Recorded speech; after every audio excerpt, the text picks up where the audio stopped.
కాకినాడ జిల్లా అనపర్తి నియోజకవర్గం పెద్దపూడి మండలం అచ్యుతాపురత్రాయం గ్రామంలో పల్లాలమ్మ తల్లి ఆలయంలో ఆలయ వార్షికోత్సవ పూజలు ఘనంగా నిర్వహించారు. ఈ సందర్భంగా ఆలయ అర్చకులు పవన్ కుమార్ శర్మ మాట్లాడుతూ శ్రీ పల్లాలమ్మ ఆలయం వద్ద అమ్మవారి ప్రతిష్ఠ రోజు సందర్భంగా పురస్కరించుకుని వార్షికోత్సవం అమ్మవారికి నిర్వహించడం జరిగిందని, గణపతి పూజతో కార్యక్రమం ప్రారంభమై తదుపరి అమ్మవారికి విశేష నది సముద్ర జలాల్లో అమ్మవారికి అభిషేకం నిర్వహించడం జరుగుతుందన్నారు.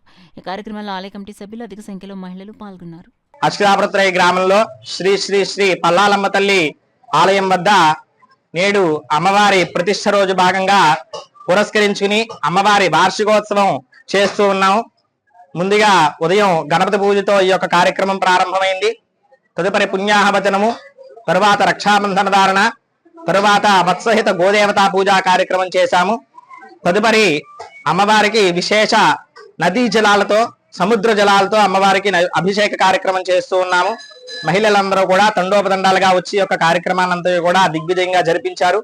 తదుపరి అమ్మవారి అభిషేకం పూర్తయింది.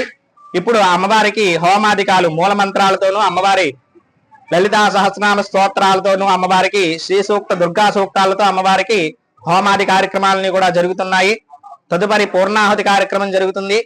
తదుపరి అమ్మవారికి నీరాజన మంత్ర పుష్పాలని కూడా ఇస్తాము. ఈ యొక్క గ్రామంలో ప్రతి సంవత్సరం కూడా ఇటువంటి మహత్తరమైనటువంటి కార్యక్రమాలని చేస్తున్నాము. ఈ యొక్క గ్రామాభివృద్ధి కోసం, అలాగే ఈ యొక్క రాష్ట్రం యొక్క అభివృద్ధి కోసం, అలాగే ఈ యొక్క దేశం కూడా సంక్షయంగా ఉండాలి అని చెప్పి, సర్వరక్షణంగా ఉండాలని చెప్పి అమ్మవారిని ఉద్దేశించి అమ్మవారి వార్షికోత్సవంలో భాగంగా ఈ రోజు యొక్క కార్యక్రమం అంతా కూడా చేస్తున్నాము. దీనికి సహకరించినటువంటి పండితులు, అలాగే గ్రామస్తులు, గ్రామ పెద్దలందరికీ కూడా నమస్కారాలు తెలియజేసుకుంటూ ఇటువంటి కార్యక్రమాలు, మహత్తరమైన కార్యక్రమాలు ఎన్నో జరిపించాలని చెప్పి మనస్ఫూర్తిగా ప్రార్థిస్తున్నాను. స్వస్తి.